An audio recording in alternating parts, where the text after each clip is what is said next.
The trends that we've been seeing in Southwest Florida over the last few weeks just reversed and they are done. So let's break down what's going on in the market right now, what that means for you as a buyer and seller. Let's get right into it. For Lee County, we have new listings are up 621. That's a 6.5% increase. That is a pretty large increase considering the trends that we've seen over the last several weeks. Solds are down to 213. That's almost down 40% week over week. So that's a huge decline. And again, we saw the interest rates start to creep back up again. So I think that has something to do with it. Pendings also down 16.5%. That's down 359. So solds is your lagging indicator. That's what happened 30 to 45 days ago. In this market, it's actually probably closer to 20 to 30 days ago since things are closing quicker because there aren't as many transactions happening. Pendings, on the other hand, are your leading indicators, what's going on right now in the market. So over the last 7 days, 359 being down 16.5%, that means less and less buyers are entering the market over the last 7 days. Median sold price, though, we do see that increased 5.5% up to 427 for Lee County specifically.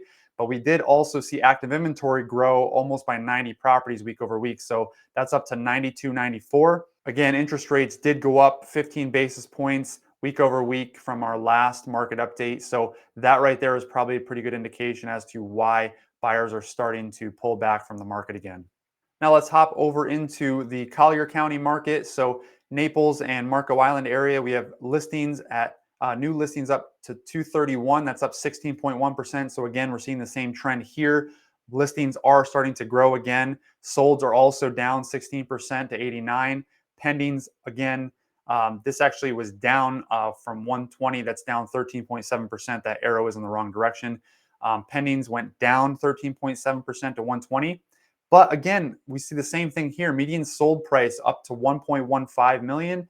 That's up almost 40%. So a pretty large increase. Again, with there only being 89 sales, a couple large homes selling could actually push this up quite a bit.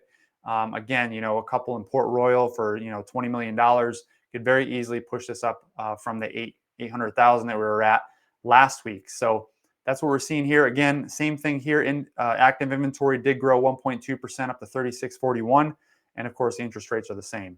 Now, before we get into any of the stories, that we do have two pretty significant stories from Redfin coming from the Florida market to show where the market is heading right now. So we're going to dive into those. But before we do, I just want to show you the 7-day visualization of what's actually happening in the market in live time right now, so you can see what's really going on and kind of a visual graphic of that. So right now, this is pulled right from the MLS database. And as you can see it down here at the bottom, this is the 7 days change. So new listings here are at 1529. You can see that green bar gives you an indication as to on the scale, the ratio here, where we're at. So pay attention to the ratios and the bars as we go through these slides. Solds are at 745. So again, you can see here, compared to the amount of new listings, the amount of homes that are actually closing is less than half. But the big story here is the amount of price decreases. And now this covers both Collier and Lee County. So you have 3182 just in the last 7 days. That's the amount of homes that decreased their price in just the last 7 days. So don't be afraid to put in an offer that's lower if you are planning to buy. We will be seeing more prices decreasing over the next couple months until we see some real significant changes in the interest rates. And then finally, we have pendings are at 1,071. So we do see buyers entering the market with these interest rates declining, but not anything, as compared to the new listings that are coming on. So you have 1529 coming on, you have only 1,071 going under contract. That is the reason right there why the amount of inventory is continuing to grow.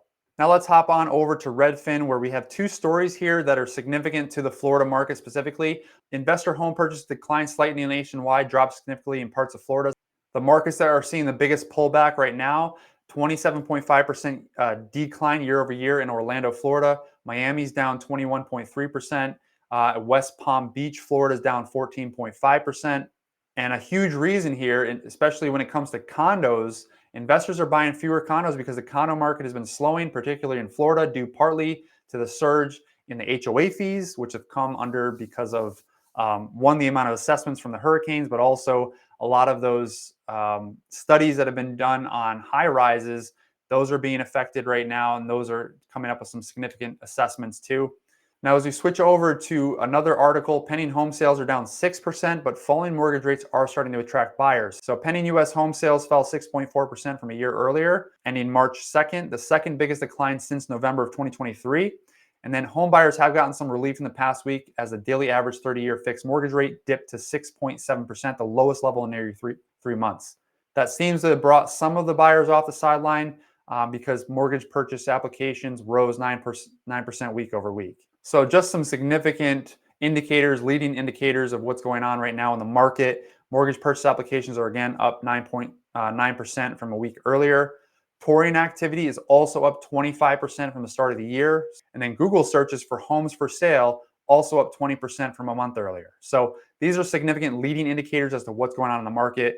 And as we see rates continue to decline, we take a look here at the 10-year bond market. You see that the bond market is in a channel right now. So we're probably going to see it come up a little bit, but it's probably going to continue staying in this channel just like it did back here. I expect we'll see this continue to decline. We aren't seeing any significant technical indicators like a head and shoulders pattern or anything to indicate where we might see those interest rates decline to, but buyers just be aware of that interest rates are continuing to decline.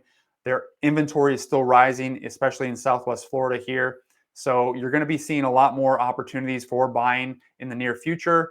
Again, you just want to pay attention to the flood zones, the HOA fees, any assessments that are going to be coming up. So those are going to be things that you want to really be careful of and look out for. Some of the big communities that I'm seeing, a lot of activity still happening. Babcock Ranch is a big one. That's because it's inland, it's out of the flood zone. It's a beautiful community, and I think there's going to be some huge ROI in the future because it's a 25-year build. They're only about 7 or 8 years in, so you're still getting in pretty early. But if you guys have questions about that market or you'd like some more information on different communities there, please feel free to reach out to me. You can get my contact information up here. You can just scan that if you're on the TV, or if you are on YouTube, you can find the information in the description as well. Feel free to reach out to me. I'm happy to help any way I can. Thanks for tuning in, guys. I hope this information was helpful and it does give you some hope for you buyers out there. But I will have another market update coming out next week, so feel free to subscribe to the channel. Otherwise, I hope to see you in the next video. But until then, stay safe, stay positive, and more importantly, stay free.